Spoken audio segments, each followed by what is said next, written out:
Welcome to the podcast series, Small Business Survival Conversations. Through our weekly conversations, we hope to provide you with strategies and insights, knowledge and expertise to enlighten you as you work to build and grow your business.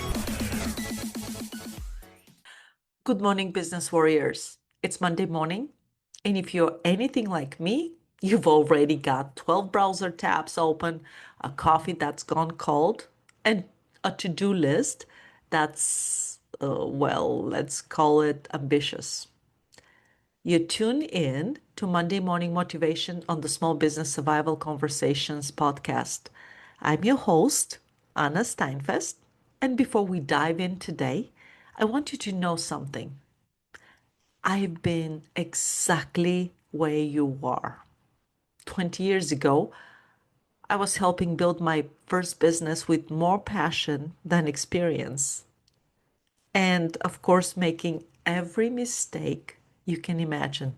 And today, well, today I've helped build multiple successful companies, and I'm still learning. However, today we're talking about a lesson that literally transformed how I do business. And I mean everything from closing deals to keeping my team motivated. So I want you to picture this. I'm in college, probably stressed about an exam or relationship, or who knows what. And my friend hands me this slightly worn paperback, and she says, "You need to read this." It was Dale Carnegie's How to Win Friends and Influence People. You might have heard of that, or maybe you have read that book. Now, I'll be honest, the title made me cringe a little bit. It sounded manipulative, like a used car salesman, or like some sleazy sales tactic. However, I trusted my friend, so I opened it. And let me tell you, that book didn't teach me how to manipulate people. It taught me how to actually connect with them. And for those of us running small businesses, that's not nice to have a skill. That's a survival. Because here's what nobody tells you when you start your business. You can have the best product, the smartest strategy, the most beautiful website. But if you can't connect with people, you're dead in the water. Carnegie said something that hit me like a truck. Show respect for the other person's opinion. Never say you're wrong. Now, when I first read that, I thought, wait, but what if they are wrong? What if my client has completely unrealistic expectations? What if my employee clearly didn't follow the process? But here's what Carnegie understood that took me years to figure out. The moment you tell someone they're wrong, something happens in their brain. Their walls goes up, their defenses activate. Logic walks out the door and ego walks in. You may win the argument, but you lose the relationship. And in small business, every relationship matters. That difficult customer, they have friends who could be your best clients. That employee who made a mistake, they might become your most valuable team member if you handle this right.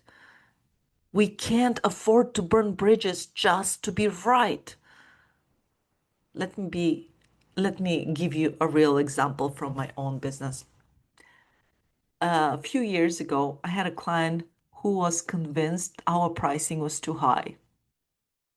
And I mean convinced.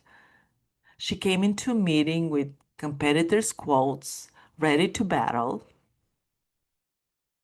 Now, old Anna, the one who hadn't learned the lesson yet, wouldn't have gotten defensive. And maybe I should have said, actually, if you look at the value we provide, boom, instant confrontation. But instead, I said this, you know what? I completely understand why you'd feel that way. In fact, most of our long term clients had the exact same reaction when they first saw our pricing. Can I share what they discovered after working with us? Notice what happened there. I didn't say she was wrong. I didn't defend. I validated her concern, put her in a good company, and then invited her to hear a different perspective. She relaxed, her arms uncrossed, and she said, okay, I'm listening. That client ended up signing a 3-year contract and has referred 4 other businesses to us. That's the power of this approach. I didn't change my pricing. I just changed my response. Here's why this works. And this is crucial for all of us as small business owners. People don't want to be defeated. They want to be heard. When we attack someone's idea, they feel attacked. When we respect their perspective, even if we think it's completely wrong, they feel safe. They feel safe enough to actually listen to us. Think about your own life. When was the last time someone told you that you are wrong and you thought, wow, thank you. Let me completely change my mind right away? Never, right? It doesn't happen. Carnegie also said, if you're wrong, admit it quickly and empathetically. I've used this one a lot. When I messed up with a client or my team, I don't dance around it. I owned it immediately. You're absolutely right. I dropped the ball on this. Here's how I'm going to fix it. That was my response. People don't expect perfection. They expect honesty. And when you give it to them, they become your biggest advocates.